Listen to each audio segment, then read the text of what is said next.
Doctor Gandhi గారు, doctor Manoj గారు, doctor Satish గారు వారంతా వైద్యులురా. వారంతా వైద్యులురా. కానీ వారు వైద్యశాల కట్టకుండా నేటి బాలలే రేపటి పౌరులన్న ధ్యేయంతో పాఠశాల స్థాపించారురా. పాఠశాల స్థాపించారురా. అదే మన ఎడిఫై పాఠశాలరా. అదే మన ఎడిఫై పాఠశాలరా. కథ పెద్దగా ఉంది. అవును కానీ ఈ పాఠశాలనంతటిని నడుపుతున్న ఆ పిల్లడు ఎవరు? మేధస్సంతో ఉంటుంది.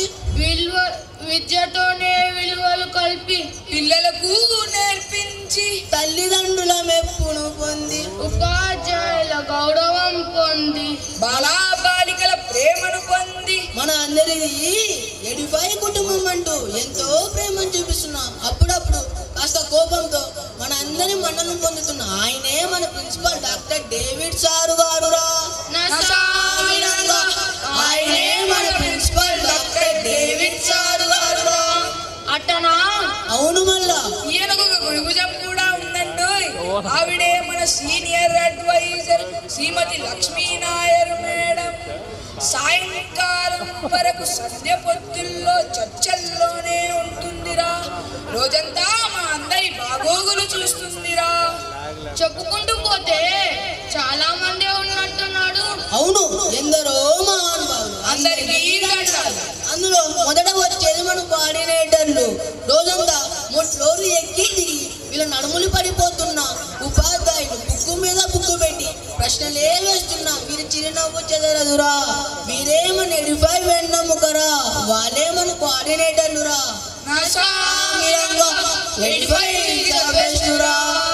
ఇంకా మన ఉపాధ్యాయులురా. అందరూ కలిసికట్టుగా పనిచేస్తూ ఆటపాటలతో పిల్లలకు చదువు సంఖ్య నేర్పుతారురా.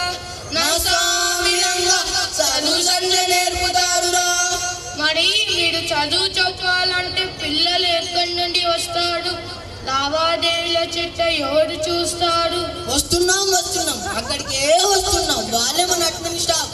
రోజంతా తల్లిదండ్రుల సందేహాలు తీరుస్తూ వాట్సాప్ అంటూ సమయాన్ని సూచనలు ఇస్తూ సమయం కూడా చూడని వారే వాళ్ళే మన అడ్మిన్ స్టాఫ్.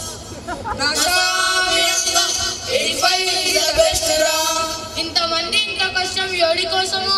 ఇంకెవరి కోసం? మన ఎడిఫై ఆణిముత్యాల కోసం, వారి భవిష్యత్తులో తరాల కోసం. ఇంత కష్టపడుతూ 4 సంవత్సరాలు పూర్తి చేసుకుంది. ఇప్పుడు 3వ వార్షికోత్సవ సంబరాలు జరుపుకుంటుంది. అందులో మేము హరికథ చెప్పవచ్చాము.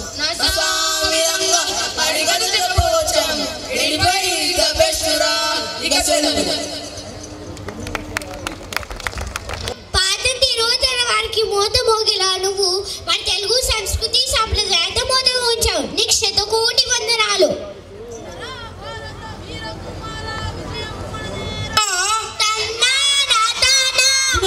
భారత వీర కుమార విజయము మనదేరా.